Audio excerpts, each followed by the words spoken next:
প্রসাদ ভোজি মানে মাধুকরী করে যা পায় আমার গোবিন্দকে নিবেদন করে প্রসাদ পায়।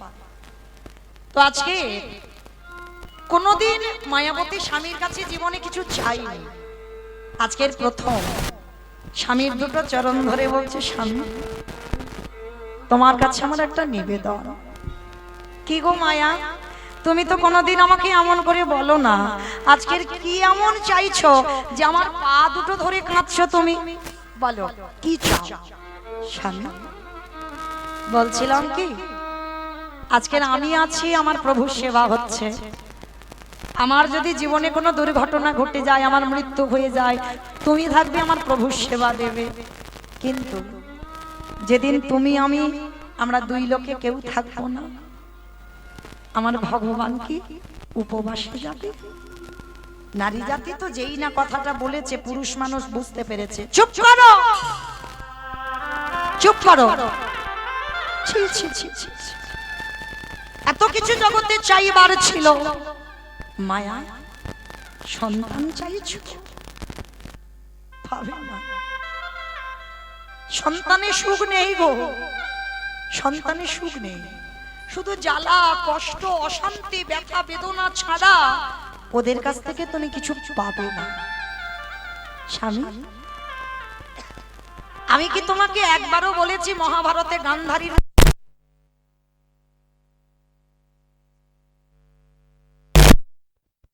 100টা ছেলের মার যে জ্বালা, 5টা ছেলের মার যে জ্বালা, একটা ছেলের মার ওই একই জ্বালা? না, তুমি কিচ্ছু জানো না। একটা ছেলের মার জ্বালা হবে কেন? বলে হবে না। কৌশল্যা নন্দন রাম তো একাই ছিল, কৌশল্যার ছেলে। বনবাসে গেল, দশরথে কেঁদে কেঁদে অন্ধ হয়ে প্রাণ দিল। রামের জন্য মরেনি, মাথাটা নিচু করে আছে মায়াবতী। খবরদার, একটা কথা মনে রাখবে, তুমি আমার বউ নয়, তুমি আমার স্ত্রী নয়, তুমি হলে আমার সহধর্মিণী। আর তুমি যদি আমার সহধর্মিণী হও, তুমি আমার ধর্মের কাজে সাহায্য করবে মাত্র। কখনো তুমি আমার ভগবানের কাছে চেবো না সন্তান সুখ। স্বামী ওই যে আমি তোমাকে বললাম, আমার জন্য নয় গো, তোমার জন্য নয়, আমি তো চেয়েছি প্রভুর সেবার জন্য। শোনো মায়া, ভগবানের কাছে কিছু চাইতে লাগে না। কি মা, আস্তে আস্তে আস্তে। আপনারা কি বলেন বাবা, ভগবানের কাছে চাইতে লাগে? চাইলে কম পড়ে, না চাইতে এত কিছু দেয়, এত কিছু দেয় যে রাখবার জায়গা পাবে না। ঠিক আছে স্বামী, তুমি যখন বলছো, আজকে থেকে আর আমি ভগবানের কাছে কোনোদিন কিছু চাইবো না। কিন্তু জানো, যখন ছোট্ট ছোট্ট ছেলেরা তার মাকে মা বলে, আমি কোলে নিতে গেলে বলে আমি নিঃসন্তানী, আমার মুখ দেখা মহাপাপ।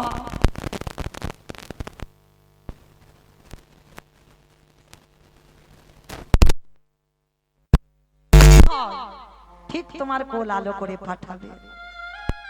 স্বামী বলো না কেন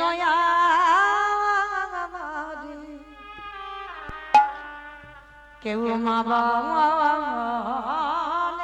না,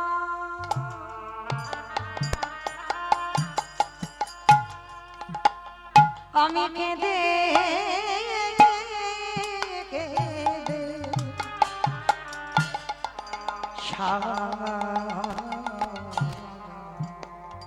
ওগো ধন রত্ন চাহি না আমি, তুমি কৃপা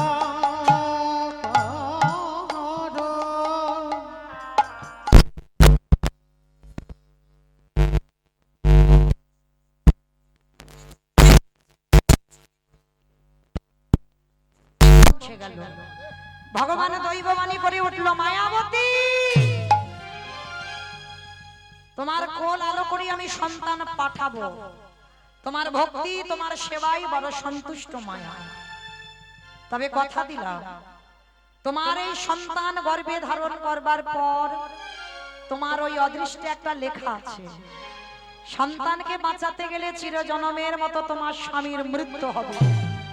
আর যদি তুমি তোমার স্বামীকে বাঁচাতে চাও, চিরজনমের মতো গর্ভের সন্তান গর্ভেই মারা যাবে। চিৎকার করে বললেন, দয়ামা বলো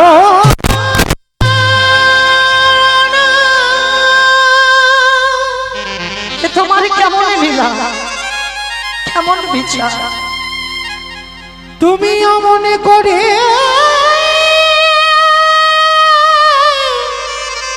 বলো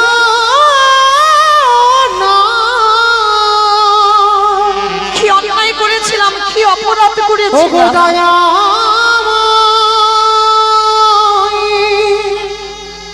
বলো না। সন্তান চেয়েছিলাম শুধুমাত্র তোমার সেবার জন্য, আমার জন্য নয়। আর তার জন্য তুমি আমায় বলে দিলে যে সন্তান যদি বেঁচে থাকে স্বামীর মৃত্যু হবে, আর স্বামী যদি বেঁচে থাকে সন্তানের মৃত্যু হবে। বলে হ্যাঁ। বলো মায়া, তোমার কপালে তো ওটাই লেখা, তুমি কাকে বেছে নেবে, সন্তান না স্বামী? মায়েরা আপনাদের প্রশ্ন করি, বলেন এরকম যদি কারোর জীবনে ঘটে, একদিকে সন্তান একদিকে স্বামী, দুটো দিকে দাঁড়িয়ে আছে, বলো কোনটা বেছে নেবে? স্বামীকে বেশি ভালোবাসো না সন্তানকে বেশি ভালোবাসো? সন্তান পাওয়ার পর কেউ যেন আমার বলে বসো না, স্বামী যদি না হয় তো সন্তান হলো কোথা থেকে, বলে অনেকে বলে, তো ওই জন্য আগে থেকে খুলে দিল। হ্যাঁ বলো, সন্তান পাওয়ার পর সন্তানকে বেশি ভালোবাসো না স্বামীকে বেশি ভালোবাসো? কাকা? স্বামীকে। দুজনকে এ যাতে চোটে না যায়। বলো, আর কেউ বলতে পারছো না? সব স্বামীকে, দুজনে? বেশ, হ্যাঁ তোমার দলের লোক, কিন্তু না 19-20 হবে তোমার। যদি একেবারে দাড়ি পাল্লায় ধরো, একটু 19-20 হবে সন্তান। বেশিরভাগ মা, যত যত নারী এখানে আছে, আমরা যারা মা, আমিও একজন মা, প্রত্যেকটা মা বলবে একটু বেশি সন্তান হবে। যে মা গর্ভে ধরে না, সে মা জানে কতটা বেদনা। কুসন্তান হয়, কুমাতা কদাপি নয়। সন্তান ভুল করে, অন্যায় করে, অনেক কটু কথা বলে, কিন্তু মা যদিও রাগে বলে, কোনোদিন মন থেকে বলে না। মা মা হয়, মা মা থাকে। কিন্তু মনে রেখো মা, এখানে মায়াবতীর ঘটনাটা দেখেন, সে তো এখনো সন্তানের জন্ম দেয়নি। আমরা নয় সন্তানকে জন্ম দিয়েছি, তার প্রতি মায়া মমতা পড়েছে, তাই বলছি সন্তান ভালোবাসি। কিন্তু মায়াবতী তো এখন ছেলের জন্ম দেয়নি, সবে গর্ভে ধারণ করলো। সেই সময় ভগবান বলছে, বলো তুমি কাকে চাও, সন্তান না স্বামী? এক বাক্যে বলেছিল, আমার সন্তান দাও। কেন? তুমি তো সন্তান জন্ম দাওনি, তার প্রতি মায়া পড়েনি, এর মধ্যে সন্তান চাইছো কেন? মায়াবতী কত ভেবে বলেছে দেখো কথাটা, দয়াময়, এ সন্তান তো আমার জন্য চাইনি, একদিনও বলিনি আমার সুখের জন্য আমার ছেলে দাও। আমি চেয়েছি আমার অবর্তমানে তোমার সেবা দেবে কে, তাহলে তোমার জন্য সন্তান চেয়ে সারা জীবন যদি আমার বৈধব্য জ্বালা পেতে হয়, আমি বৈধব্য জ্বালা পেয়ে এটুকু তো জানবো, তোমার জন্য আজকের আমার এই দশা, তোমার ভালো করতে গিয়ে আমার এই দশা, তাই তুমি আমার সন্তানই দাও। মায়াবতীর কথা শুনে ভগবান আশীর্বাদ দিল, তথাস্তু মায়া, তাই হবে। তবে কথা দিলাম, যতদিন তোমার স্বামী জানতে না পারে ভালো, আর যেদিন জেনে যাবে সেদিন দৈব দুর্ঘটনায় তোমার স্বামীর মৃত্যু হবে। বলো মা, একটা নারী জাতি কতদিন লুকাবে গর্ভটা? জোর 5 মাস, তারপরে বহির্প্রকাশ তো হবে। হঠাৎ একদিন দ্বিজ ঘোষ ভর দুপুর বেলা এসেছে, মায়া, ও মায়া, মায়া, এ কি গো, এত আনন্দের কথা, এত সুখের কথা, তুমি একবারও আমার বলার প্রয়োজন মনে করলে না? কেন গো? তুমি নারী জাতি, তুমি বলতে পারো, আমি পুরুষ, আমি কোনোদিন বলতে পারি না। কেন বললে না? তুমি কেন লুকিয়ে গেছো? স্বামী বলছে, মায়াবতী ডুকরে ডুকরে কাঁদছে। মায়া, কাঁদছো কেন? আর তোমাদের কাঁদার দিন নয়, এবার আমাদের আনন্দের দিন। আমি বাবা বলা ডাক শুনবো, তুমি মা বলা ডাক শুনবে। কাঁদছো কেন? মায়াবতী বলে উঠলো, স্বামী আমি এমনি এমনি কাঁদছি না। এই সন্তানের কথা তুমি আজই জেনে গেলে মানে আমার অদৃষ্টে লেখা আছে, আজই এই মুহূর্তে এই ক্ষণে তোমার মৃত্যু হয়ে যাবে। কথাটা বলা শেষ, অজানা জ্বর এসে দ্বিজ ঘোষের শরীরে প্রবেশ। বড় যন্ত্রণা, বড় কষ্ট। চিৎকার করে বলে উঠল, মায়া,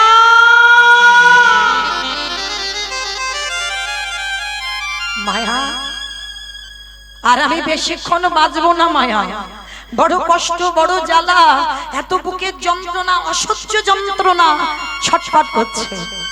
আর ছটফট করতে করতে মায়াবতীকে ডেকে মায়াবতীর হাত দুটো ধরে বলল, মায়া কথা দাও, কথা দাও। যে সন্তান তোমার গর্ভে আছে, আমার মৃত্যুর পর সমাজ তোমাকে দ্বিচারিণী বলবে। যে সন্তান তোমার গর্ভে আছে, আমার মৃত্যুর পর সমাজ তোমাকে কলঙ্কিনী বলবে। বলে বলো, কিন্তু আমি তো জেনে যাচ্ছি ও সন্তান আমার। কথা দাও, আমার মৃত্যুর পর যে তোমার গর্ভে আছে, ও ভূমিষ্ঠ হলে ওকে করে তুলবে তুমি কৃষ্ণ ভক্ত। কথাটা বলে দ্বিজ ঘোষের মৃত্যু হয়ে গেল। ও মায়েরা, সন্তান ভালোবাসি বলে এই নয় যে স্বামী ভালোবাসে না। এই জগতে যতদিন মাথাতে ছাতা থাকে না, ততদিন কিছু বুঝতে পারবে না। আর যেদিন তোমার মাথা থেকে ছাতাটা চলে যাবে, তুমি একা হয়ে যাবে, তোমার আহা বলার আর কেউ থাকবে না।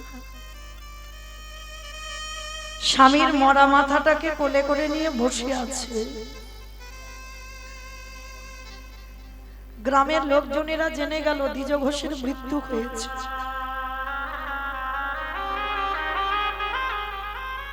যে ভয়টা মরার আগে স্বামী পেল, সেটাই হলো।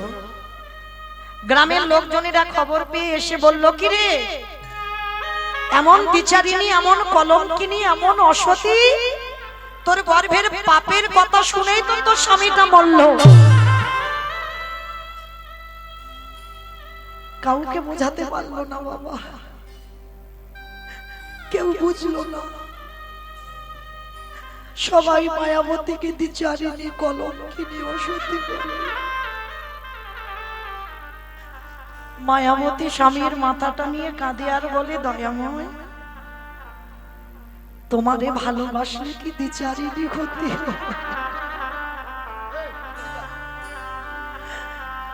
তোমারে ভালোবাসলে কি কলঙ্কিনী হতে? ওগো দয়াময়,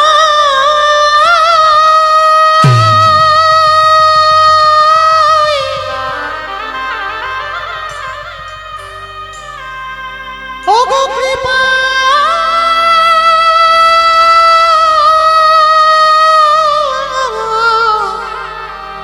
কৃপা,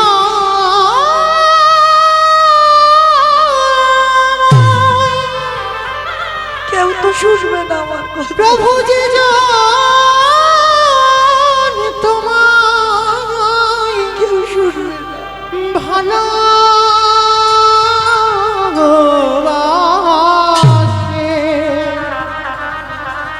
তারে কি এমনি করিয়ে কাঁদিতে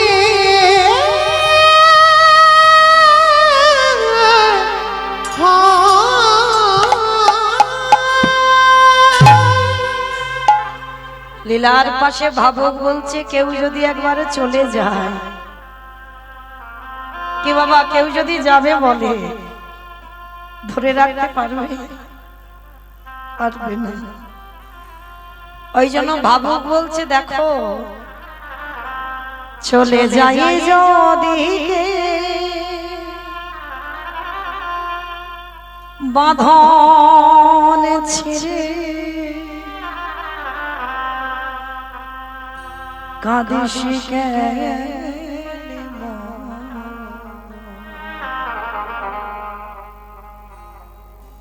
ভাঙা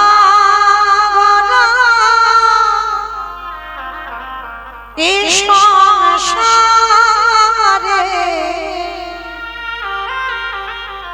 আছে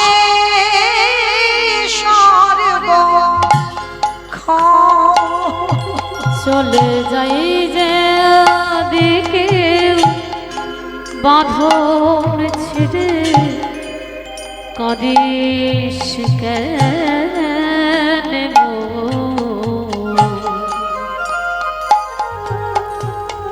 ভাঙা গনা এই সংসারে আছে স্বর্গ ওরে ভাঙা গড়া এই সংসারে আছে স্বর্গ হাসির পরে কান্নায় আসে দুঃখের পরে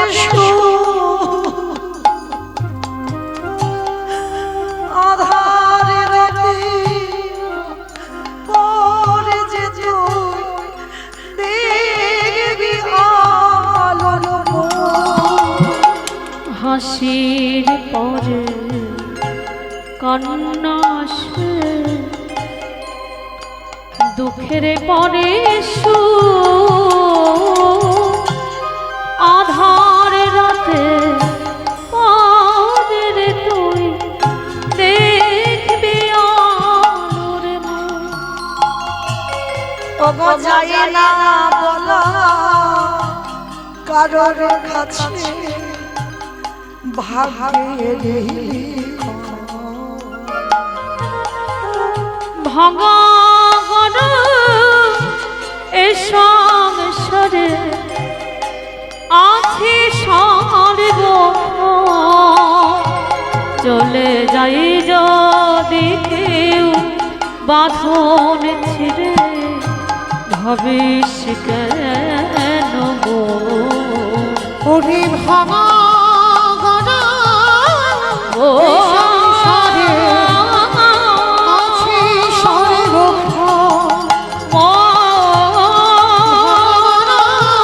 এই সংসারে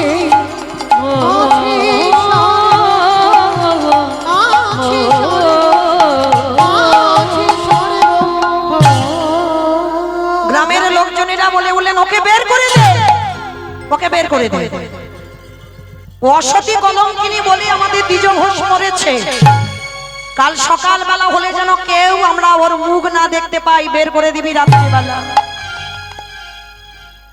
স্বামীর দাহ কাজ সম্পূর্ণ করে কেউ আশ্রয় দিল না মেয়েটাকে দ্বিচারিণী কলঙ্কিনী বলে।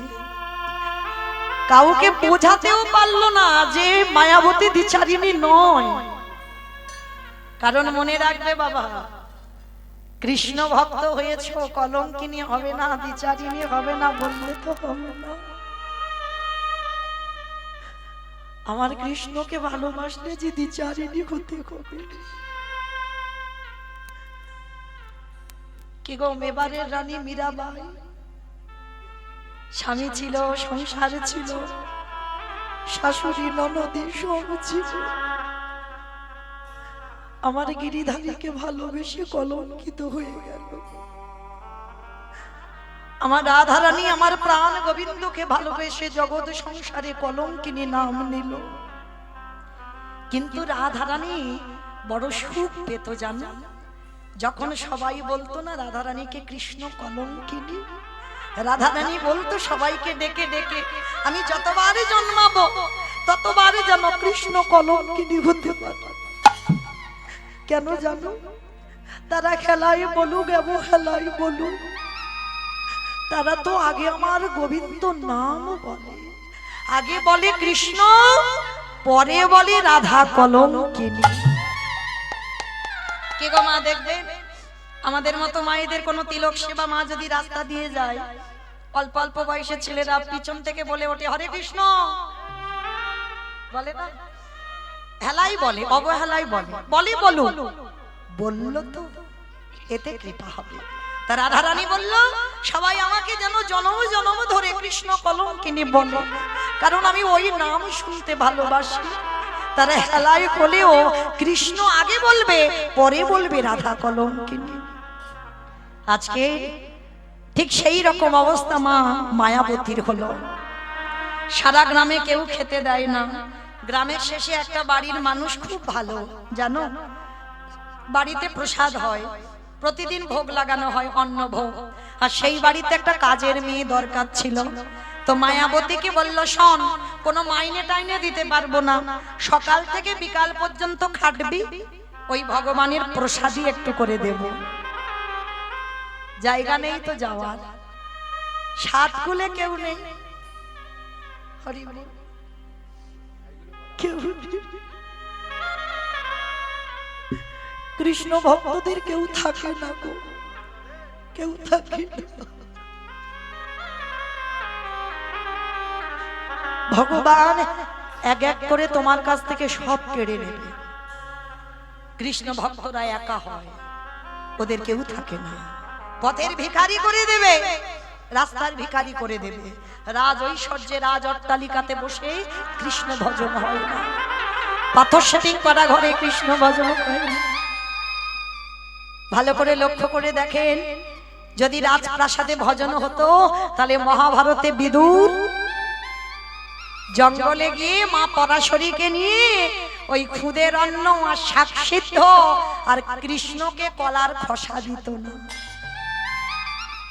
তাকিয়ে দেখেন সুদামা ঠাকুরের দিকে, যে কৃষ্ণের বন্ধু, স্ত্রীর পরনে একটা পোশাকও ভালো দিতে পারত না। তাকিয়ে দেখেন ওই ষোড় গোস্বামীর মধ্যে এক গোস্বামী রঘুনাথ দাস গোস্বামী, হুগলি জেলায় আদি সপ্ত গ্রামে বাড়ি। বাবা ছিল গোবর্ধন দাস, হিরণ্য দাস বাবা জ্যাঠা। মাসে আয় ছিল বাবা 12 লক্ষ স্বর্ণ মুদ্রা। নবাবকে কর দিত 8 লক্ষ স্বর্ণ মুদ্রা। তাহলে কত বড় জমিদার। সেই জমিদারি ত্যাগ করে রঘুনাথ ছুটে গেল বৃন্দাবন। তাকিয়ে দেখেন নরোত্তম দাস ঠাকুর সমস্ত কিছু ত্যাগ করে দিয়ে ছুটে গেল বৃন্দাবন। তাকিয়ে দেখেন কান্দির জমিদার লালা বাবু। একটা কথায় এত কীর্তন শুনি, এত কীর্তন গাই, এত ভাগবত পড়ি, এত ভাগবত শুনি, চেতনা হয় না। আর লালা বাবুর একটা কথায় চেতনা হলো, বাবুজি বেলা যে যায় বাসনায় আগুন দেবে। বাবুজি গো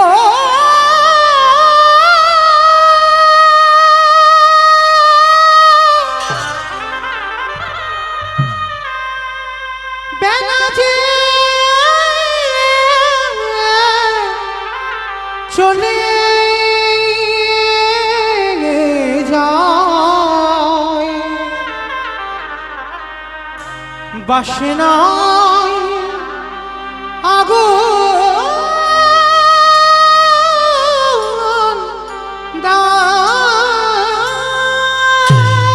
কামনা বাসনায় আগুন দিয়ে লালা গেল বৃন্দাবন। তাহলে মায়েরা লক্ষ্য করেন, ভুরি ভুরি প্রমাণ। আজকে ঠিক সেই মায়াবতী ওই একই দশা হলো। একটা বাড়িতে কোনো টাকা নয়, কোনো মাইনে নয়, শুধু খেতে পায়।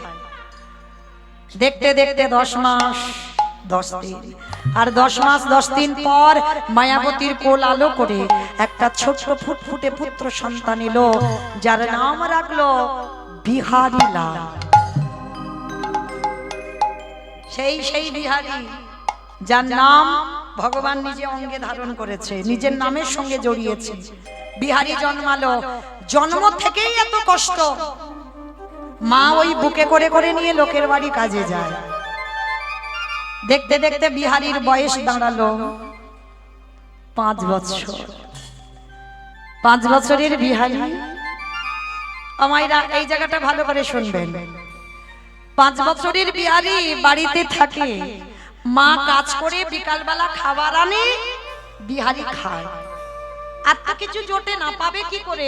যার বাড়িতে যায় সে তো দূর দূর করে তাড়িয়ে দেয়, এক ঘরে করে দিয়েছে ওদেরকে। ভগবান মনে মনে ভাবছে একটু ঘষে মেজে নিতে হবে না? কি গো মায়েরা, শেকড়া যেমন আস্তে আস্তে গো, আস্তে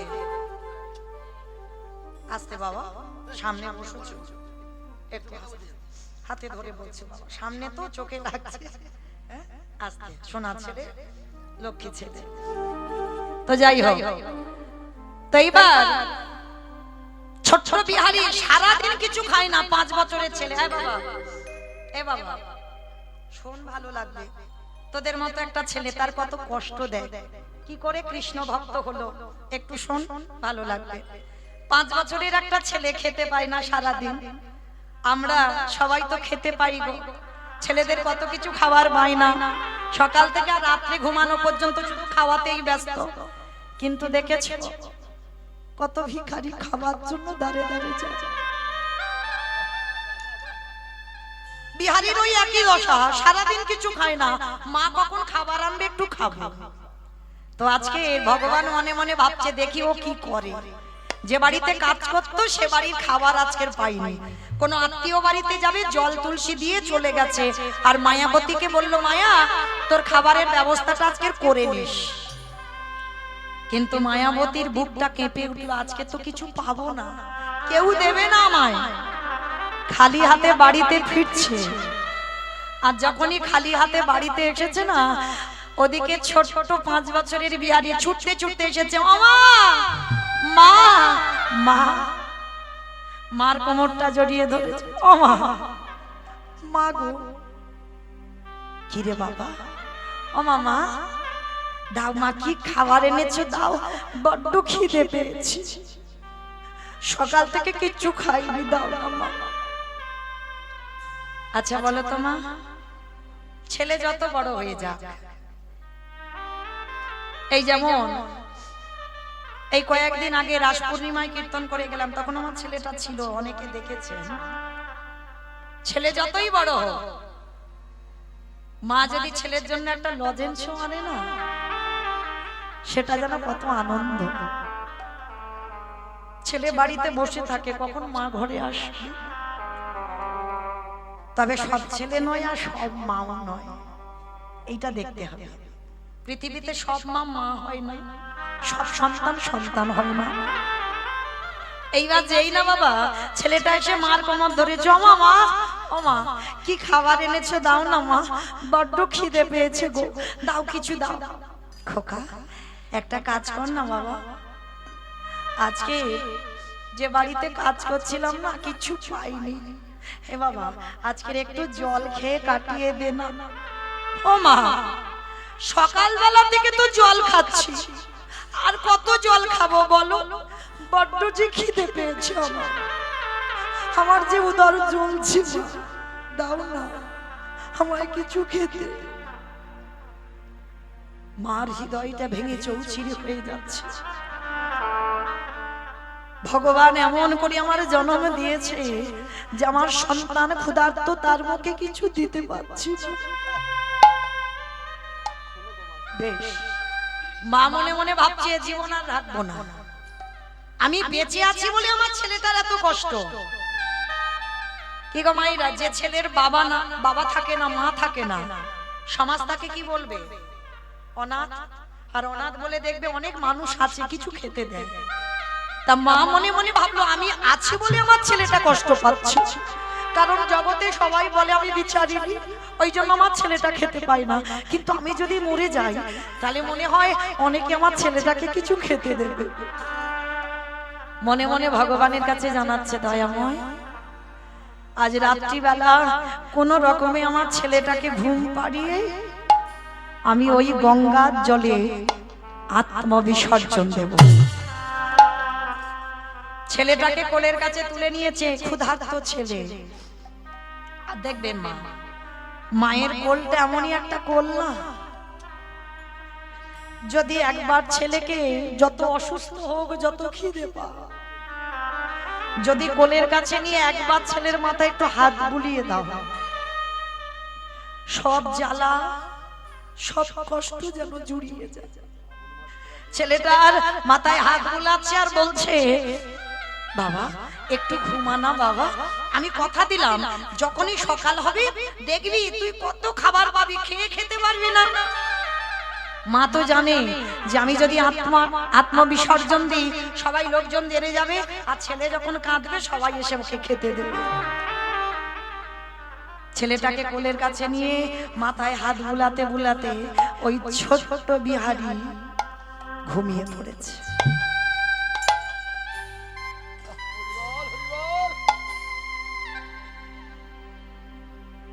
যেই না ঘুমিয়ে পড়ল,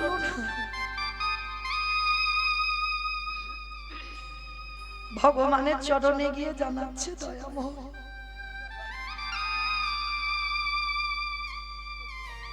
রইল আমার বিহারী,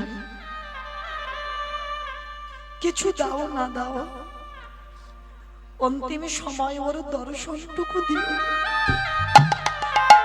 কারণ আমার মৃত্যু পথযাত্রী স্বামীকে কথা দিয়েছিলাম আমার ছেলেটাকে কৃষ্ণ ভক্ত করব, পারলাম না পারলাম না। ওরে বিহারী রে,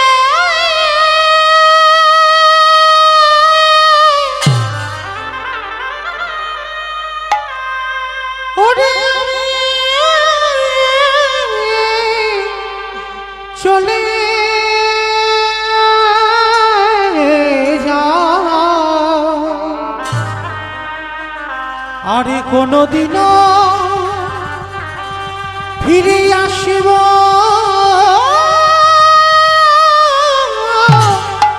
না।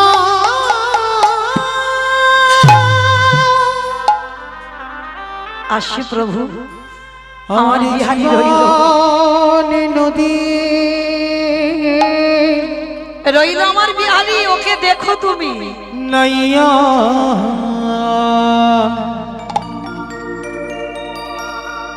আমার ভবের খেলা সঙ্গ হলে গো,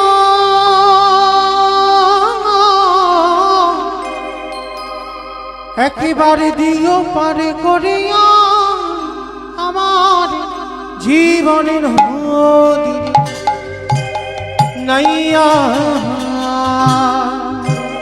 আর দেখা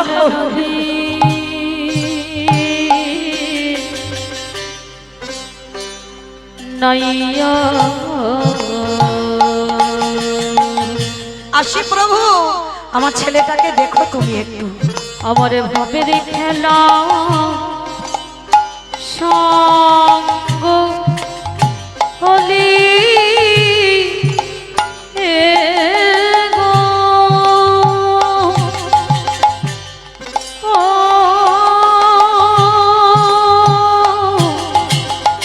ও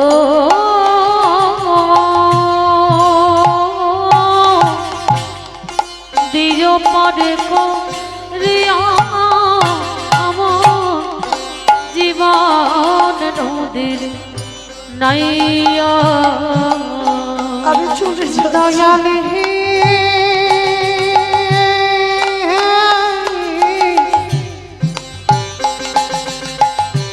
ওরে ও দয়াল হে, ও দয়াল হি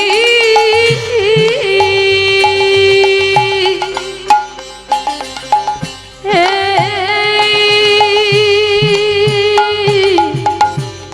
হে ওরে ও দয়াল হে। এই কামনা বাসনার ঘাটে বুঝি বেঁধেছিলাম বাসা, এই কামনা বাসনার হাটে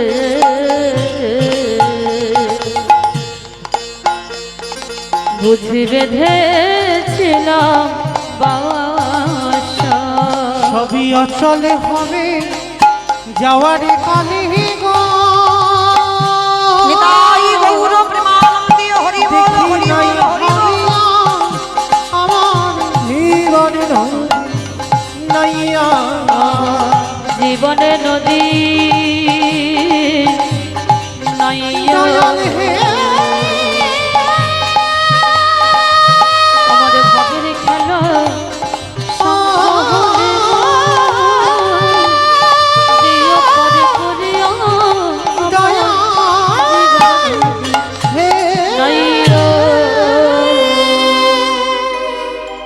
যেই না মা একটা পা তুলেছে বিহারি পিছন থেকে গিয়ে মার কোমরটা জড়িয়ে ধরলো। মা, মা কোথায় চলে যাচ্ছ? তুমি আমাকে ফেলে রেখে কোথায় চলে যাচ্ছ? কথা দিলাম মা, কোনোদিন তোমার কাছে বলবো না আমায় খেতে দাও, আমি কোনোদিন বলবো না আমায় খিদে পেয়েছে, কিন্তু তুমি আমায় ছেড়ে চলে গেছো। আমি কি করি দাদা? কোথা দাও, আমি কোনোদিন বলবো না খিদে পেয়েছে, কিন্তু তুমি চলে যেও না। ছোট্ট ছেলেটাকে বুকে জড়িয়ে ধরে বলল, খোকা আমি কথা দিলাম, আমি কথা দিলাম, আমি তোকে ছেড়ে কোথাও যাব না, যতদিন বাঁচবো আমি তোকে কাছে করে নিয়ে রাখবো। ও মা, মা তাহলে তুমি যাবে না তো? তাহলে শোনো না ওমা, একটা কথা বলবো। ছোটবেলা থেকে তুমি কষ্ট করে করে লোকের বাড়িতে খেটে আমায় বড় করেছো। ওমা আমিও কাজ করব। দুর্বোকা, এইটুকু দুধের বালক, তুই কি কাজ করবি? ওমা 5 বছরের একটা বাচ্চা ছেলে, সে কাজ করতে পারে? মা বলছে তোর কি মাথা খারাপ, তুই কাজ করতে পারিস? ও মা, কে বলেছে কাজ করতে পারি না? আমি অন্য কাজ না পারি, আমি তো ঘোষের ছেলে। আর বলো তোমার ঘোষেদের একটা জাত ব্যবসা আছে, কি ব্যবসা?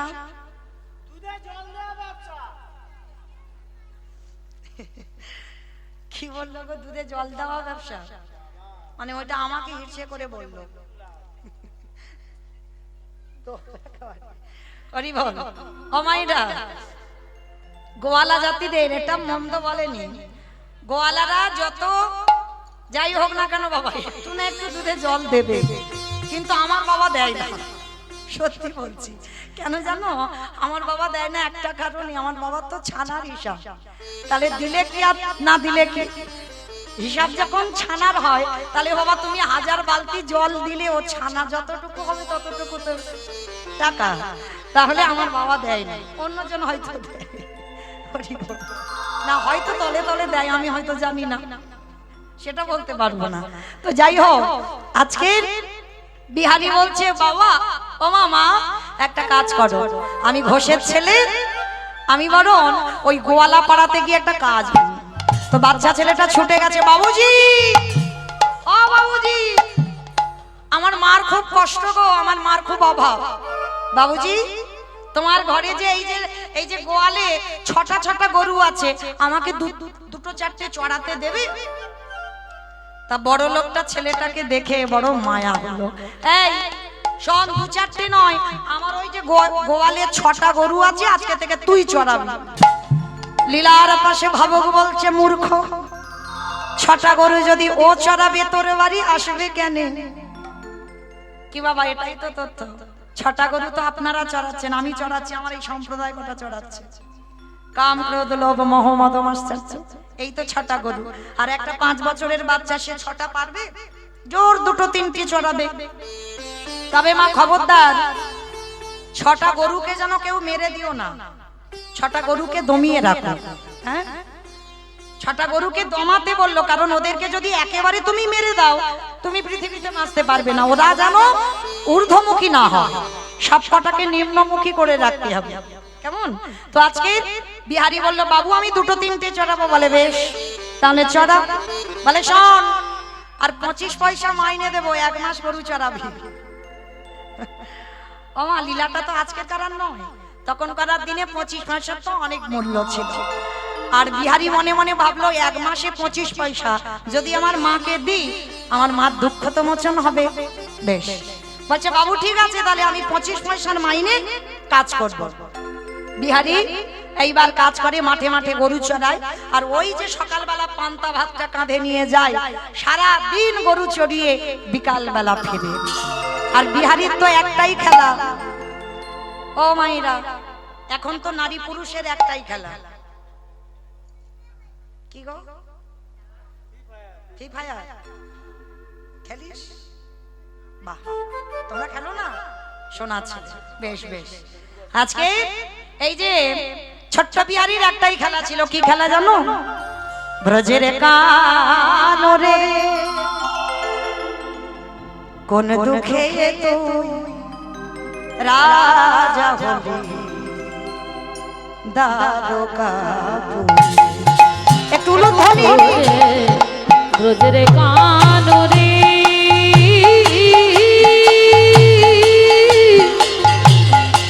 কোন দুঃখে তুই রাজা হলি দ্বারকাপুরে। কোন দুঃখে তুই রাজা হলি দ্বারকাপুরে। পতরে বাজিয়ে ব্রজে গোঠের বেনু চড়াবি না আরি কি ধেনু। ও তোরে বাজিয়ে গজে গোছে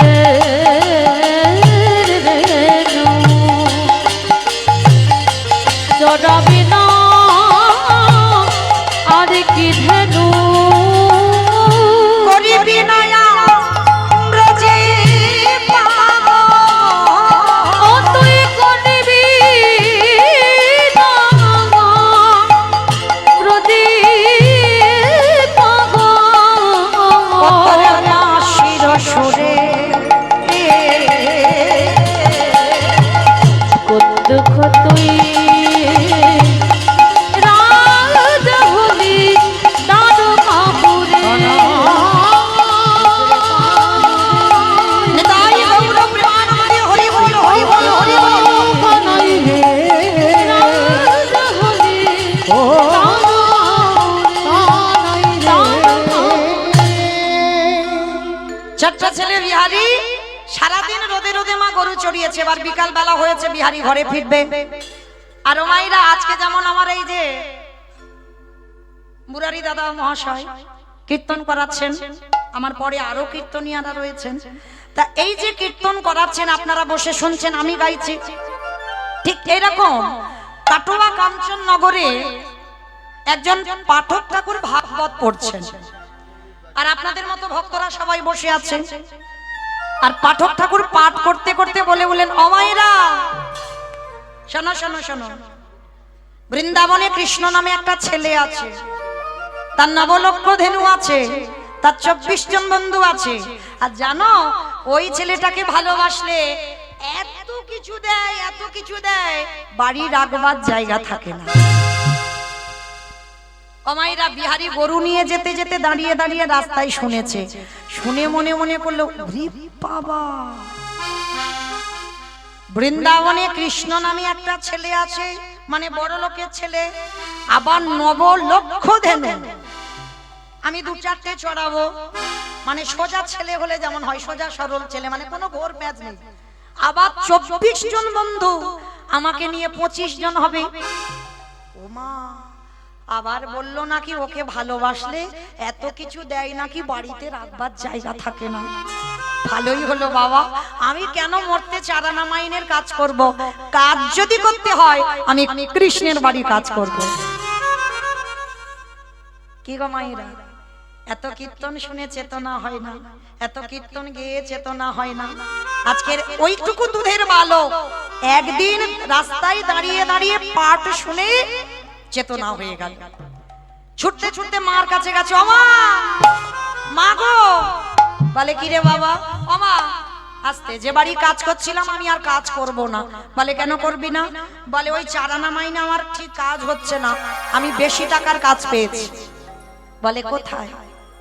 হাই চা, সে জায়গাটা কোথায় বললো আমি তো ভুলে গেলাম, দাঁড়াও, কোথায় বললো কোথায় বললো কোথায় বললো কোথায় বললো, হ্যাঁ, মনে পড়েছে, ও জায়গাটার নাম হলো বৃন্দাবন। কোথায় কাজে যাবি? বৃন্দাবন, বৃন্দাবন। তুমি তো জানো না, পড়াশোনা জানো না, তুমি নামও শোনো। শোনো, বৃন্দাবনে কৃষ্ণ নামে একটা বড় লোকের ছেলে আছে, আমি তো গরিব, ও বড় লোকের ছেলে। তার নবলক্ষ ধেনু আছে, আমি 2-4টে চড়াবো। তার 24 জন বন্ধু আছে, আমি হব 25 জন। আর জানো, ওরে ভালোবাসলে এত কিছু ঘরে দেবে নাকি রাখবার জায়গা থাকে না। ও মা, ভালো করিনি বলো, কাজ যদি করতে হয় আমি কৃষ্ণের বাড়ি যাব। মা খিলখিল করে হেসে উঠে বলছে, কি পাগল ছেলে দেখো, ওইটা তো লীলা, কৃষ্ণ বৃন্দাবনে থাকে না। বলে না, তুমি কিচ্ছু জানো না। কে বলেছে কৃষ্ণ বৃন্দাবনে? বললাম না থাকে না, কৃষ্ণ বৃন্দাবনে থাকে না। 125 বছর বয়সে জরা ব্যাধির তীরে তিনি দেহত্যাগ করেছেন, লীলা সম্বরণ করেছেন। কৃষ্ণ আর লীলা করে না, ওটা লীলার কথা বলেছে ভাগবতে আছে, পাঠক ঠাকুর বর্ণনা করেছেন। না, তুমি জানো না। তাহলে কে জানে? যে বলেছে সে জানে। বলে হ্যাঁ, বলে যা তার কাছে যা, জেনে আয়। সে যদি বলে যে বৃন্দাবনে কৃষ্ণ আছে, তাহলে তুই চলে যাবি। আর সে যদি বলে ওটা লীলা, আমার ছেলে আমার কাছে আসবে। বলে ঠিক আছে দাদা, ষষ্ঠাঙ্গে দণ্ডবত প্রণাম। মা বলছে, হ্যাঁ রে, প্রণাম করলি কেন? বলে পাঠক ঠাকুর যদি বলে কৃষ্ণ আছে, তাহলে ওখান থেকে তো কাজে যাব। তোমার মতো মায়ের প্রণাম করা হবে না? কি গো মায়েরা, পৃথিবীতে সব থেকে বড় শক্তি হচ্ছে পিতামাতার আশীর্বাদ। আর যে সন্তানের মাথায় পিতামাতার আশীর্বাদ থেকে যায়, সকল কাজে জয়ী হয়ে যায়। আশীর্বাদ দিল, খোকা এ কাজে যাচ্ছিস, তুই কাজে জয়ী হয়ে ফিরে আয়। ছুটতে ছুটতে পাঠক ঠাকুরের কাছে গেছে, ঠাকুর মশাই, ঠাকুর মশাই, সত্যি করে বলবে, তুমি এখানে বসে বলনি কালকের ওই আমি যখন গরু চড়িয়ে যাচ্ছিলাম, বৃন্দাবনে একটা কৃষ্ণ নামে ছেলে আছে? হ্যাঁ বলেছি। তুমি বলনি তার নবলক্ষ ধেনু আছে? হ্যাঁ বলেছি। তুমি বলনি তার 24 জন বন্ধু আছে? হ্যাঁ বলেছি। তুমি বলনি তাকে ভালোবাসলে এত কিছু দেবে, রাখবার জায়গা থাকে? হ্যাঁ বলেছি। তা কি হয়েছে তুমি জানো? তোমার মুখের কথা শুনে আমি যে বাড়ি কাজ করছিলাম, কাজ ছেড়ে দিয়েছি। আমার মা বলছে ওইটা লীলা, কৃষ্ণার বৃন্দাবনে থাকে না। বলো না গো, আমার মার বড় দুঃখ, আমার মার বড় কষ্ট। তাই তুমি কৃষ্ণের বাড়ি কাজে যাব একটু বেশি টাকা পাওয়ার জন্য। বলো না, বৃন্দাবনে কৃষ্ণ আছে তো? পাঠক ঠাকুরের চোখে এলো জল। সত্যিটা যে বলবে, ওই বাচ্চা বিহারীকে দেখে চোখে জল। হায় রে, এতদিন আমি ভাগবত পড়ি, আমার মধ্যে এত চেতনা জাগলো না, আর ওইটুকু ছেলে আমার মুখের কথা শুনে ও চেতনা জেগে গেল। ওরে বিহারী রে,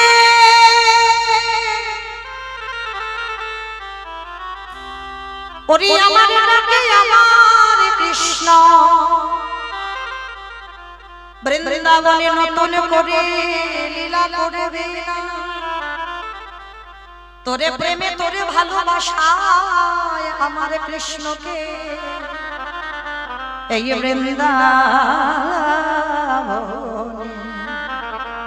বৃন্দাবনে নতুন করে লীলা করিতে হবে।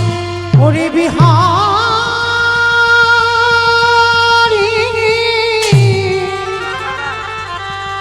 এমনই অনুরাগী না হলে কি কৃষ্ণ পাওয়া যায়? এমন ভালোবাসা না দিলে কি কৃষ্ণ পাওয়া যায় রে? যেই না বলেছে বিহারী আমার ডাকে আসবে না তোর ডাকে আসবে, বিহারী একেবারে লাভ দিয়ে ঠাকুর মশাই, তার মানে তুমি বোঝাতে চাইলে তোমার ডাকে আসবে না আমার ডাকে আসবে? বলে হ্যাঁ, তোর বিশ্বাসে আসবে। ঠাকুর মশাই তাহলে আমি আসি। দাঁড়া, কোথায় যাবি? হাই যা, এতক্ষণ তুমি কি শুনলে? আমার মার দুঃখ মোচন করতে কাজে যাব বৃন্দাবনে। দাঁড়া, দীক্ষা হয়েছে, ওটা আবার কি? আমি তো জানি না। আমার একটা বাচ্চা ছেলে যদি জিজ্ঞেস করে দীক্ষা কি, কি করে বোঝাবে? কি করে বোঝাবে? বাচ্চাদের মতো করে তো বোঝাতে হবে। কি বাবা, বড়দের মতো কঠিন কঠিন ভাষা দিয়ে বোঝালে হবে কি? হবে না। মানে বাচ্চারা যেভাবে নেবে ওদেরকে সেইভাবে বোঝাতে হবে।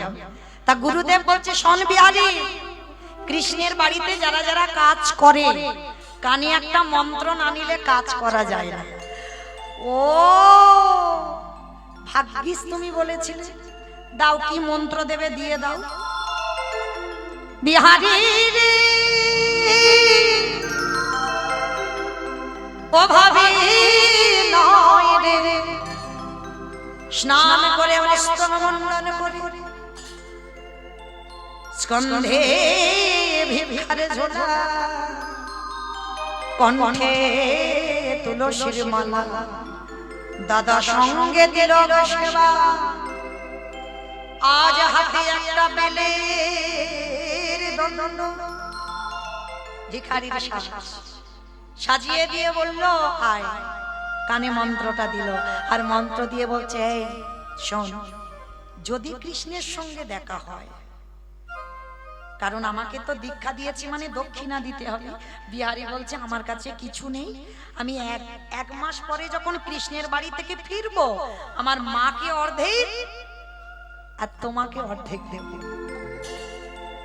গুরুদেব বলল, দূর বোকা, আমার ওই দক্ষিণা দিতে হবে না, আমি এতজনকে দীক্ষা দিয়েছি, কোনদিন আমার হৃদয় কাঁপেনি, কিন্তু তোকে দীক্ষা দিতে গিয়ে আমার হৃদয় কেঁপে উঠেছে। আমার বিশ্বাস তোর কৃষ্ণ দর্শন হবে, আর যদি হয়ে যায় আমার কথাটা তার চরণে জানায় দিস। মনে রেখো বাবা, কোন কোন সময় গুরুর থেকে শিষ্য ভজনে অনেক ঊর্ধ্বে উঠে যায়, ভরি ভরি প্রমাণ আছে, কিন্তু এখন বললে শেষ হবে না। আবার যদি কোনোদিন দেখা হয়, কারণ পরপর আমরা 3টে কীর্তনিয়া আছি তো, আবার যদি কোনোদিন সাক্ষাৎ হয়, তখন বর্ণনা হবে যে গুরুদেবের থেকেও কোন কোন ভজনের শিষ্য অনেক উপরে উঠে যায়। তো আজকের যেই না বাবা এসে দাঁড়িয়েছে বিহারীকে দীক্ষা মন্ত্র দিয়ে, বলছে, বিহারী তাহলে আমার কথা বলবি তো? বলবো। তাহলে আসি। গুরুদেবকে প্রণাম করে বেরিয়ে পড়ল উত্তরপ্রদেশ। কৃষ্ণ নামে আসতে মাইরা বলেছিলাম ভক্ত তৈরি হলে ভক্তকে নিয়ে বৃন্দাবন যাব, বলেছিলাম তো। কই এবার একটু উলুধ্বনি দাও। বৈঠা হাতে চলিনি তোরি বাইয়া, ওই কৃষ্ণ নামে বৈঠা হাতি চলে রে তোরি বাইয়া। ওরে ও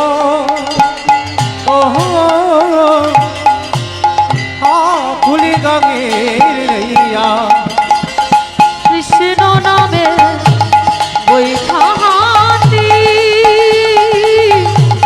চলে রে তোরি বাইয়া। চারিদিন আকাশ মেঘাচ্ছন্ন, টিপ টিপ করে বৃষ্টি পড়ছে, মোহর মোহর বর্জ্যপা। কৃষ্ণ আকাশ ঘিরে মেঘে জমেছে,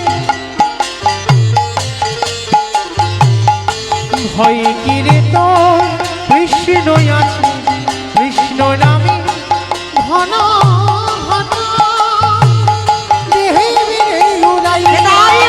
ওরে অকুল গাঙের নাইয়া, এখন কৃষ্ণ নামে বৈঠা হাতি চলে রে তোরি বাইয়া। কৃষ্ণ নামে দেখো হাতি চলে রে তোরি বাইয়া। ছোট্ট ছেলে বেরিয়ে পড়লো বৃন্দাবনে যাবার উদ্দেশ্যে, কিন্তু জানতো না ছেলেটা কত দূর বৃন্দাবন। এক সপ্তাহ অনাহারে অনিদ্রায় আর চলতে পারে না। কৃষ্ণ একবারে দেখা দে, একবারে দেখা দে। আর যে পারি না বন্ধু সই দেখা দে, আমি কোথায় গেলে তোকে পাবো বল? হরে কৃষ্ণ রে, আমি তো চলিতে পারি না। দেখা দি কত দূর তুই রয়েছিস বল? কৃষ্ণ দেখা দে, দেখা দি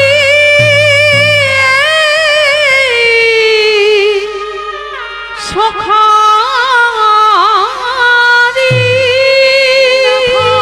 কত দূর রে কৃষ্ণ রে,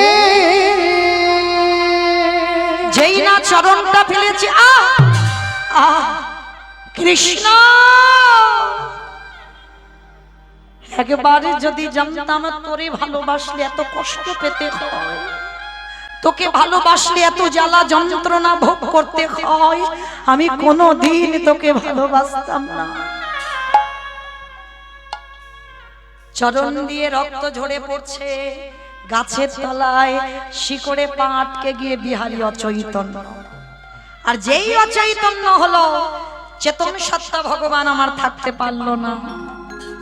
মন্দিরে পাথরের রূপ ত্যাগ করে বন্ধু রূপ ধারণ করে বিহারীর কাছে এসে বলছে, এই ছেলে তোর নাম কি? বিহারী। বাহ, তোমার নাম কি? ওমাইরা ভক্ত ভগবানকে জিজ্ঞেস করছে তোমার নাম কি? আমার নাম হলো বিপদ ভঞ্জন মধুসূদন। যারা যারা বিপদে পড়ি আমি তাদের কাছে গিয়ে ঢাল হয়ে দাঁড়াই। ও তুমি বিপদ ভঞ্জন, তাহলে আমি ঘোষের ছেলে, তুমি ঘোষের ছেলে, এসো আজকে থেকে আমরা দুজনে বন্ধু হব। বন্ধু? হ্যাঁ আমরা বন্ধু হব। আচ্ছা বন্ধু, তুমি বলতে পারো আমি কত দূর গেলে কৃষ্ণের বাড়ি পাবো? হায় হায় হায়, ও মায়েরা জলে নেমে জল জল করছে। সামনে কৃষ্ণ, কৃষ্ণকে জিজ্ঞেস করছে কৃষ্ণের বাড়ি কত দূর। ভগবান মনে মনে ভাবছে একে তো সত্যিটা বলা যাবে না, এমন করে কথা বলতে হবে বাবা যেটা মিথ্যা নয় আর যেটা সত্যিও নয়। এটা ভগবান ছাড়া কেউ পারে না, আপনাদের আমাদের দ্বারা সম্ভব নয়। যেটা মিথ্যা নয় আর যেটা সত্যিও নয়, তাহলে কি বলবে বিহারী? ভগবান মনে মনে ভাবছে আমার যে পূজা দেয় তার বাড়িতে তো অনেক গরু বাছুর আছে, যাই মিথ্যা করে বলি ওইটা কৃষ্ণের বাড়ি। আর ও তো সোজা সরল ছেলে, কিছু বুঝবে না জানবে না, ওখানে গিয়ে মনে করবে ওটাই কৃষ্ণের বাড়ি। আজকে ছোট্ট ছেলে তাকে কেমন ভাবে বোঝালো দেখো ভগবান। এই বন্ধু তুই তো কৃষ্ণের বাড়ি এসে গেছিস। এসে গেছিস কই? ওই তো, ওই যে দাঁড়িয়ে আছে ওটাই তো কৃষ্ণের বাড়ি। ও ও বন্ধু তুমি তাহলে আমাকে নিয়ে চলো না গো। ভগবান যেই না কথাটা শুনেছে হাত ধরে আর যদি না ছাড়ে, কি গো মায়েরা? ভগবান ভয় পায় কখন? প্রকৃত ভক্তের কাছে। ভক্তই পারে ভগবানকে মারতে, ভক্তই পারে ভগবানকে শাসন করতে, ভক্তই পারে ভগবানকে চোখ রাঙাতে। এটা শুধুমাত্র ভক্তই পারে। আচ্ছা বলো তোমা, ভগবানের সব থেকে প্রিয় কি? প্রিয় কে সব থেকে ভগবানের? ভগবানের সব লাগে না, কি গো বলো ভগবানের প্রিয় কে? ভক্ত। বেশ দেখো দেখো ওইটুকু ছেলে বললো ভক্ত প্রিয়। আচ্ছা ভক্ত প্রিয় কেন? ভক্ত প্রিয় কেন? যে সম্পদ ভক্তের কাছে আছে সেই সম্পদ আমার ভগবানের কাছে নেই, যেটার নাম হলো ভক্তি, যার জন্য আমার ভগবান ভক্তকে এত ভালোবাসে। এইবার বলছে শোন বিহারী, যা ওই যে পূজারীর বাড়ি ওইখানে, ওটাই তো কৃষ্ণের বাড়ি। এইবার বিহারী গিয়ে ডাক দিচ্ছে কৃষ্ণ কৃষ্ণ কৃষ্ণ, বারবার কৃষ্ণ কৃষ্ণ বলে ডাকছে। পূজারী বেরিয়ে এসে বলছে এই, কে তোর কৃষ্ণ? কোথাকার কৃষ্ণ? থাকিস কোথায়? বাড়ি কোথায়? নাম কি? বাবা মাকে? অনেক প্রশ্ন। বিহারীর একটা উত্তর, আমি বর্ধমান থেকে এসেছি, কাটোয়া কাঞ্চননগর। আমার মা বড় কাঙালি, বড় ভিখারিনী। আমার মা দুঃখ মোচন করতে আমি কৃষ্ণের বাড়ি কাজে এসেছি। চোখে এলো জল।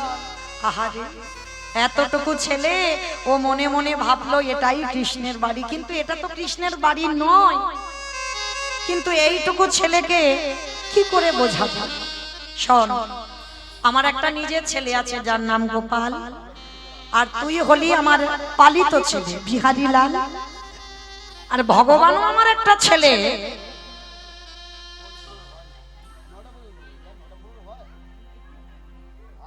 কি বলছে?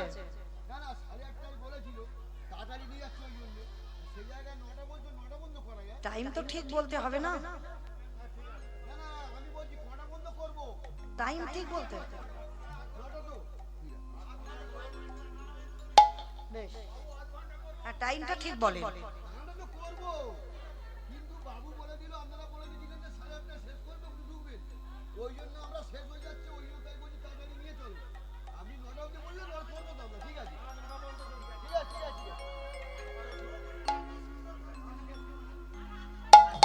নিতাই গৌর প্রেমানন্দে হরি বল হরি বল হরি বল। আজকে বিহারীকে বলছে শোন, আমার একটা নিজের ছেলে আছে যার নাম গোপাল, তুই হলি আমার পালিত ছেলে বিহারী লাল। আর কৃষ্ণ আমার একটা ছেলে, তবে ও হঠাৎ দেখা দেয় না, অনেক সাধ্য সাধনা করতে হয় তারপরে দেখা দেয়।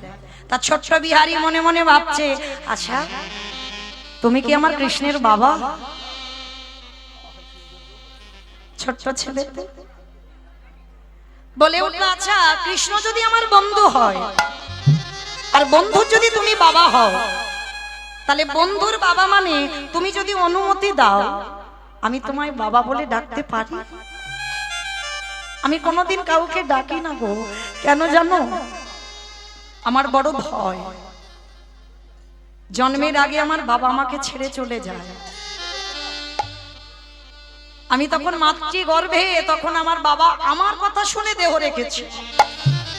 সেই ভয়ে আমি কোনোদিন কাউকে বাবা ডাক ডাকিনি। ভয় হয় যদি ওই ডাক শুনে যদি আমায় ছেড়ে চলে যায়। তুমি যদি অনুমতি দাও তাহলে তুমি আমার বাবা হবে। ছুটে গিয়ে বিহারীকে বুকে জড়িয়ে আয়, আজকে থেকে আমি তোর বাবা।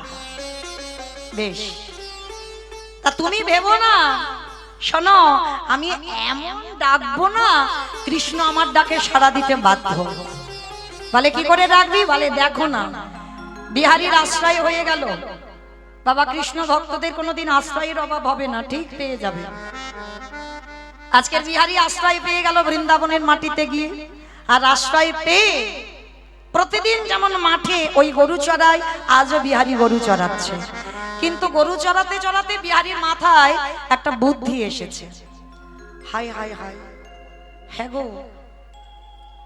আমি তো বৃন্দাবনে এসেছিলাম, শুনে এলাম কৃষ্ণ নামে একটা ছেলে আছে, তার 9 লক্ষ ধেনু আছে, তার 24 জন বন্ধু আছে, কিন্তু কই কাউকে তো দেখতে পাচ্ছি না। ও, আমি তো তাকে ডাকিনি। ডাকার মতো ডাকবো না, সে আসবে? আর যদি ডাকার মতো না ডাকো তো সে আসবে কি করে? আগে ডাকাটা তো শিখতে হবে। এইবার যেই নামার বিহারী এসে দাঁড়িয়েছে কোথায়?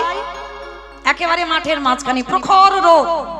ওই যে কাঁধে করে পান্তা ভাতটা নিয়ে রেখে দিয়েছে, জল ভাতটা নিয়ে রেখে দিয়েছে, মনে মনে ভাবছে দেখবো এবার এমন ডাক ডাকবো ও না এসে থাকতে পারবে না। ভক্ত বাৎসল্য ভগবান মনে মনে ভাবছে দেখি তুই আমারে কি করে ডাকিস। আজকের মাঠের মাঝখানে ডাক দিল, মাধব ব্রজ মোহন শ্যাম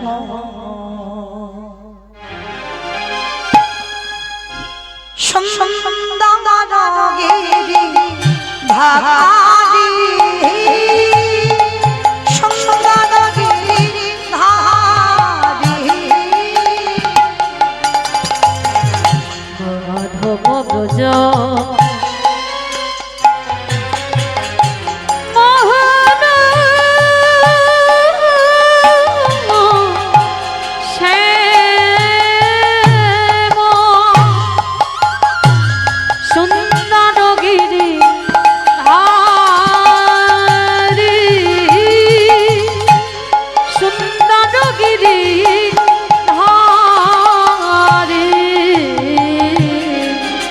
ললাটে তিল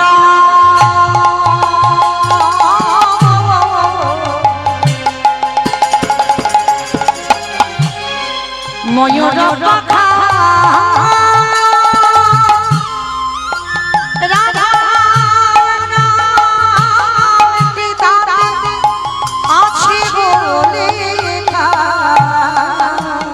ললাটে তিল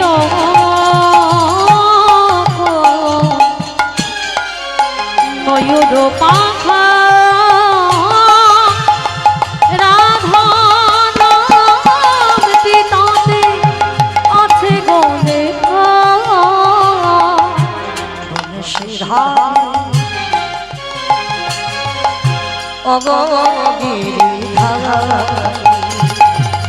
বংশী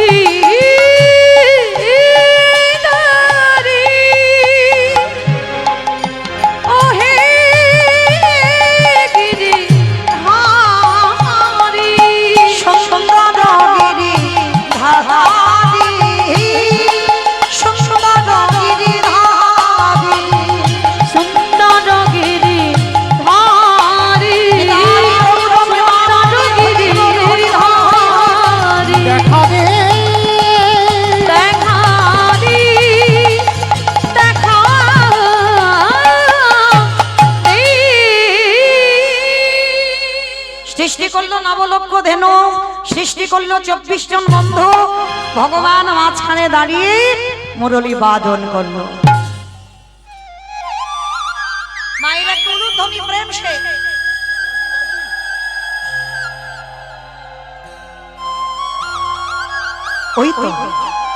ওই তো আমার কৃষ্ণ, ওই তো দাঁড়িয়ে রইল বন্ধু। বন্ধু আজকে যা হলো হলো, কালকে তোর সঙ্গে তোর মাঠে গরু চড়াবো। আজকে আমি একা গরু চড়ালাম, কালকে তোর সঙ্গে তোর মাঠে গরু চড়াবো। কথাটা বলে বিহারী তো ছোট্ট ছেলে, সোজা সরল, কিছু বুঝলো না, কিছু জানলো না, চলে এলো নিজ ঘরে আর বলে এলো বন্ধু কালকে তোর সঙ্গে তোর মাঠে গরু চড়াবো। ভক্ত বাৎসল্য ভগবান ভক্তকে দর্শন দিয়ে আবার অলক্ষ্যে চলে গেল। ছোট্ট ছেলে বুঝলো না, জানলো না, ধরতে পারলো না, চিনতে পারলো না। কি গো মাইরা, ভগবান ধরা দেবে না, তারপরে তুমি ধরতে পারবে। আর সে যদি সারা জীবনে ধরা না দেয়, সারা জনম কাছে রইবে, তাকে তুমি ধরতে পারবে না। সে সাধনা, সে ভজনা আমাদের নাই। বিহারী ঘরে ফিরলো, আর যখন ঘরে ফিরলো পরের দিন গরু চড়াতে যাবে, পরের দিন হয়ে গেল একাদশী।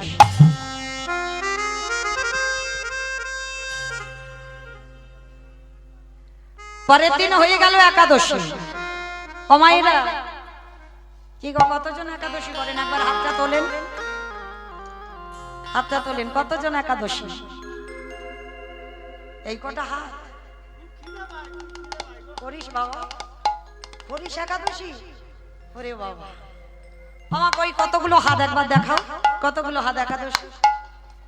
এই কটা? বাহ। আচ্ছা বলো, সংসার সুখের হয় পুরুষের গুণে। সংসার সুখের হয় পুরুষের গুণে, রমণীর গুণে। সুন্দর বলছে, দেখো রমণীর গুণে। তাহলে রমণীর গুণে খনার বচন না, আমার বচন না। খনা বলছে না সংসার সুখের হয় রমণীর গুণে। হ্যাঁ গো, রমণীর গুণগুলো কই? সামান্য একাদশীর কথা বলছি তাই হাত ওঠে না, তাই একটা দুটো ওঠে না কেন? হিন্দু ধর্মের মানুষ হয়ে, সনাতন ধর্মের মানুষ হয়ে কিছু তো আমাদের করতে হবে, তাই না? তো যাই হোক, আমি চাপিয়ে দিচ্ছি না, কেমন? চরণ ধরে বলে যাচ্ছি, যদি মাসে দুটো করে না পারেন, অন্তত বছরে 4টে অন্তত করবেন। হ্যাঁ? এই শয়ন উত্থান পাশ বৈম, এই কটা একাদশী অন্তত পালন করবে, কেমন? তো যাই হোক, যাই হোক সময় কম, তো চলো।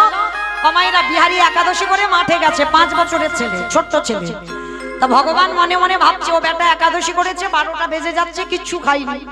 তা খাবারও নিয়ে যায়নি, কারণ মন্দিরে একাদশী একটু কাজের চাপ থাকে, পূজারি ভুলে গেছে। তো আমার ভগবান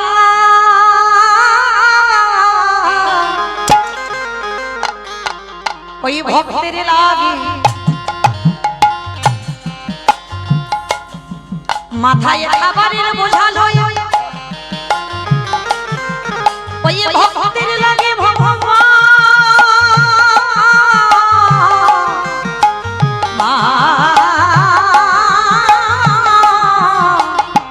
মাঠে নামে। ও যে ভক্ত বড় ভালোবাসে,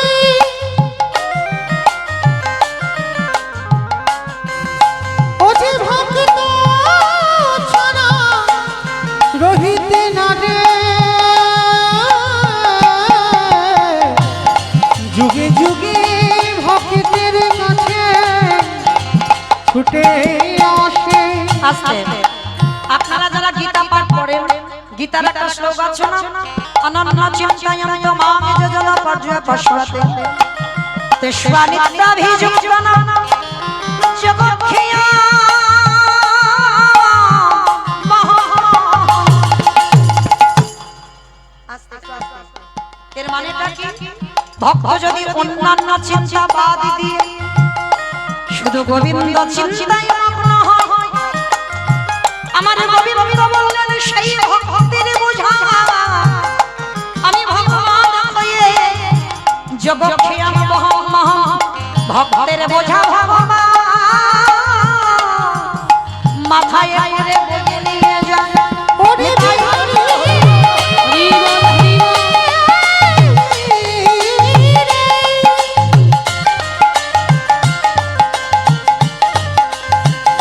ওরে জগৎ সবাই আমায় ভালোবাসে বাটে,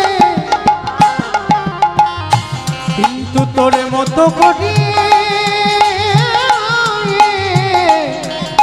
আমায় কেউ ভালোবাসে না।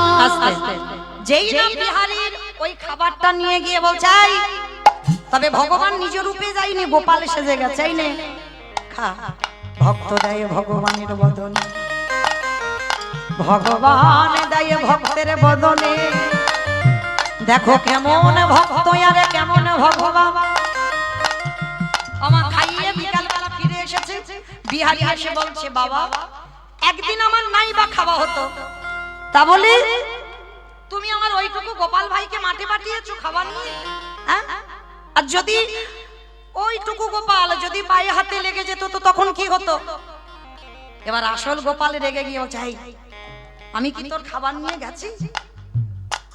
কারণ আসল গোপাল তো যায়নি, ভগবান গোপাল সেজে গেছে। পূজারি মনে মনে করছে, আমি মিথ্যা কথা বলছি না, আমার ছেলে মিথ্যা বলছে না, বিহারী মিথ্যা বলছে না, তাহলে মিথ্যা বলছে কে? মিথ্যা বলছে কে? যেই না দরজা খুলেছে,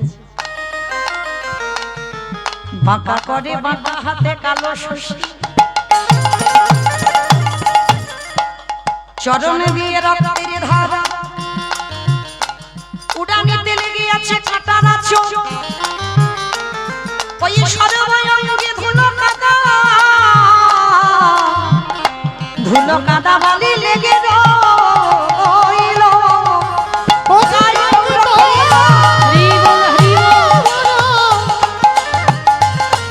ভালোবাসি ও যে ভক্তি লাগি সবে করিতে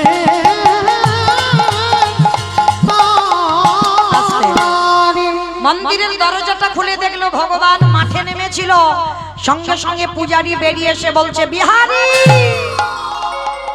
আজকে থেকে তুই আর মাঠের কাজে যাবি না আজকে থেকে তুই মন্দিরের দারোয়ান হবি অমায়েরা চাকরির প্রমোশন হলো মাইনে বেড়ে গেল গরু চড়ানোর মাইনে আলাদা মন্দিরের দারোয়ান হবার মাইনে আলাদা পাহারাদার হয়ে আছে হঠাৎ দেখে না বাবা গভীর রাত্রিবেলা একটা বুড়ো আর বুড়ি এসেছে রাধে একটা বুড়ো আর বুড়ি এসেছে এসে বলছে বিহারী দরজা ছেড়ে দে আমরা ভিতরে যাব ছোট্ট বিহারী তো 5 বছরের ছেলে অত শত কিছু বোঝে না আচ্ছা বুড়ো ওইখানে বসো এখন যাওয়া যাবে না আবার কিছুক্ষণ পরে 8 জন মেয়ে এসেছে সব শীতেতে সিঁদুর হাতে শাঁখা এসে বলছে বিহারী দরজা ছেড়ে দে ভিতরে ঢুকবো তা ছোট ছেলে হলে কি হবে বাবা বুদ্ধি খুব এই যাই যাই যাই যে লজ্জা শরম নাই শীতেতে সিঁদুর হাতে শাঁখা তার মানে সব স্বামী আছে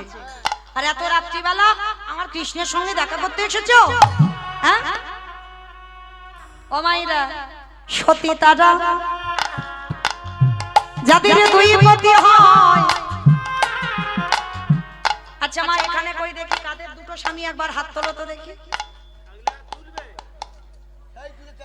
ভয় পাচ্ছ জানাজানি হয়ে যাবে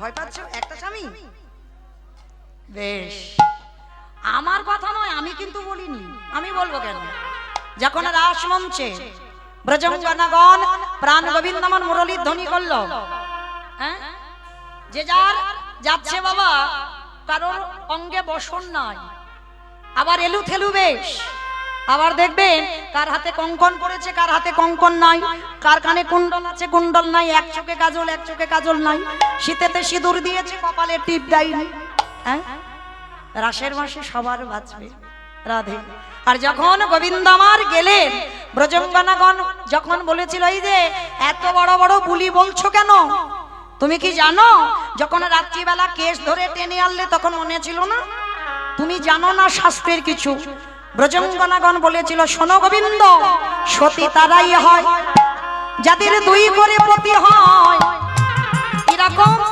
একে ঘরে পতি একে বাইরে পতি একে ঘরে পতি আর বাইরে পতি কোন ঘর ইট বালি সিমেন্টে ঘাটা ঘরে নয় এই রক্ত মাংসে দেহে গড়া ঘর পরমাত্মা রূপী ভগবান কি গো তিনি তো আমাদের এক পতি ঘরের পতি বাহ্যিক জগতের পতি তোমাকে ছেড়ে চলে যাবে কিন্তু ঘরের পতি তোমারে ছেড়ে যাবে না তুমি ছেড়ে যাবে সে তোমাকে ছেড়ে যাবে না তাহলে এটা হলো ঘরের পতি পরমাত্মা রূপী ভগবান আর একটা কোন পতি অগ্নি সাক্ষী করে বাবা যার হাতে দিল এই দুই পতি যারা দুই পতির ভাজন করে এ জগতে সেই তো সতী এ জগতে সেই তো সতী আসলে এইবার কি করলো বাবা আবার শেষে দেখেন একটা রূপ লাবণ্যময়ী নারী আর সেই নারীটা এসে বলছে বিহারী দরজা ছেড়ে দে ভিতরে যাব যেই না ভিতরে গিয়ে আমার বিহারী দাঁড়ালো আমার কৃষ্ণ পাথর রূপ ত্যাগ করে বন্ধু হয়ে ডাক দিল বিহারী কে কে ডাকলো পিছন ঘুরে দেখে না একটা পাথরের মূর্তির মতো দেখতে একজন কে গো বিহারী তাকিয়ে বলছে তুমি কে বলে আমি অন্য কেউ নয় আমি তোর বন্ধু দূর বন্ধু হবে কেন তুমি তো কৃষ্ণ ভগবান ওরে যে আমায় যেমন ভাবে ডাকে কেউ যদি মনে করি পুত্র হয়ে যাই পুত্র, কেউ যদি বলে পতি হয়ে যাই পতি, কেউ যদি বলে চরণের দাস হয়ে যাই চরণের দাস, কেউ যদি বলে ঘরের দারোয়ান আমি হয়ে যাই বলি রাজার মতো তার ঘরের দারোয়ান। আমি হয়ে যাই তারে ঘরে দাঁড়ো। এইবার বিহারি জড়িয়ে ধরলো, হরে কৃষ্ণ আমি এত বোকা? বলে তুই বোকা নয়, তুই চালাক, তোর সরলতাই তো আমি চলে এলাম। এই এই এই বাইরে বুড়ো বুড়ি দুটোকে বলে বুড়ো বুড়ি নয়, ওটাকে শিব দুর্গা। হরি বল। কই দেখি একবার হাত জোড়ো করে বসো তো দেখি মা সবাই সবাই। আমার ঘোমটা টোমটা আছে না? ঘোমটা টোমটার বালাই চলে গেছে। আছে আছে, বাহ আছে। এখন তো সব চুড়িদার নাইটি হয়েছে না, দেবে কি করে? দাও একটু। জগন্তে মঙ্গলা কালী ভদ্রা কালী কপালী দুর্গা ক্ষমা শিবা ধাত্রী স্বাহা স্বাধা নমস্তুতে সর্বমঙ্গল মঙ্গল শিবে সর্বর্ব স্বাধীনে স্বরণ্যে ত্রম্বকে গৌরি নারায়ণী নমস্তুতে সৃষ্টি সৃষ্টি বিনাশায় শক্তি ভূতেশ নাথ গুণশ্রী নারায়ণী নমস্তুতে সর্বাবতারিতে পরিপরিবারায় পরায়ণে সর্বেশ্বরতে হরে দেবী নারায়ণী নমস্তুতে या देवी सर्वभूतेषु भक्तिरूपेण संस्थिता नमस्तस्यै नमस्तस्यै नमस्तस्यै नमो नमः। या देवी सर्वभूतेषु लक्ष्मीरूपेण संस्थिता नमस्तस्यै नमस्तस्यै नमस्तस्यै नमो नमः। या देवी सर्वभूतेषु निद्रारूपेण संस्थिता नमस्तस्यै नमस्तस्यै नमस्तस्यै नमो नमः। या देवी सर्वभूतेषु छायारूपेण संस्थिता नमस्तस्यै नमस्तस्यै नमस्तस्यै नमो नमः। या देवी सर्वभूतेषु छायारूपेण संस्थिता नमस्तस्यै नमस्तस्यै नमस्तस्यै नमो नमः। या देवी सर्वभूतेषु बुद्धिरूपेण संस्थिता नमस्तस्यै नमस्तस्यै नमस्तस्यै नमो মা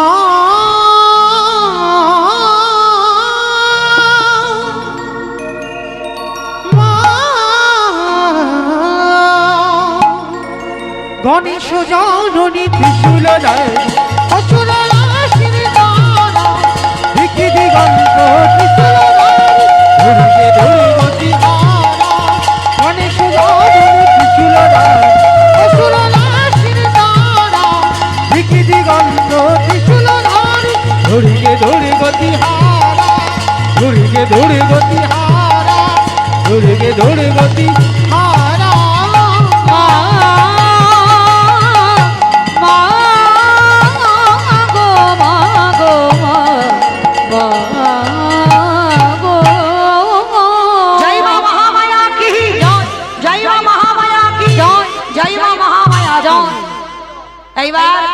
শ্রীমতী রাধারানী বললে আরে পরে 8 জনকে বলে 8 জন হলো অষ্টসখী, শেষে যে মেয়েটা এলো কি বলে ওটাই তো আমার সব, আমি রাধা দাসী রাধা দাসী রাধা দাস।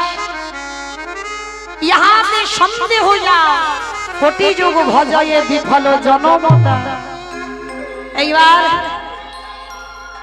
ভগবান বললেন বিহারী বল কি চাস? বলে মাইনে দে। বলে কি মাইনে? বলে গরু চড়িয়েছিলাম ওইটা আগে দে। বলে আমার মাকে কৃপা কর। আর দ্বিতীয়বারটা কি দিল? যে আমার গুরুদেব যার জন্য তোকে দেখতে পেলাম আমার গুরুদেবকে কৃপা কর। তা বলে হ্যাঁ রে মাকে কৃপা করলাম গুরুদেবকে কৃপা করলাম, তুই কিছু চা। বলে আমি আর কি চাইবো বল?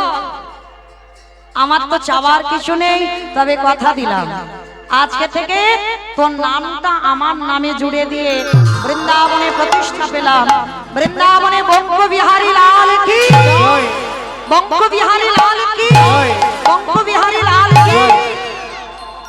এইবার মায়েরা বিহারীর নামটা নিল। আগত কলির ভক্তরা যারা যাবেন বৃন্দাবনে দেখে আসবেন, রাধা গোবিন্দ একত্রিত হয়ে যুগলে আছেন। সেই বঙ্গ বিহারী লাল বিহারীর নামটা আমার ভগবানের নামে নিয়েছেন। মায়েরা রাধা গোবিন্দ যুগলে দাঁড়ালেন আর ভক্তগণ যুগল দর্শন করলেন। কই সবাই একটু হাত দুটো তোলো তো দেখি একবার, সবাই একসঙ্গে তালে তালে করো তালি, কেমন সবাই।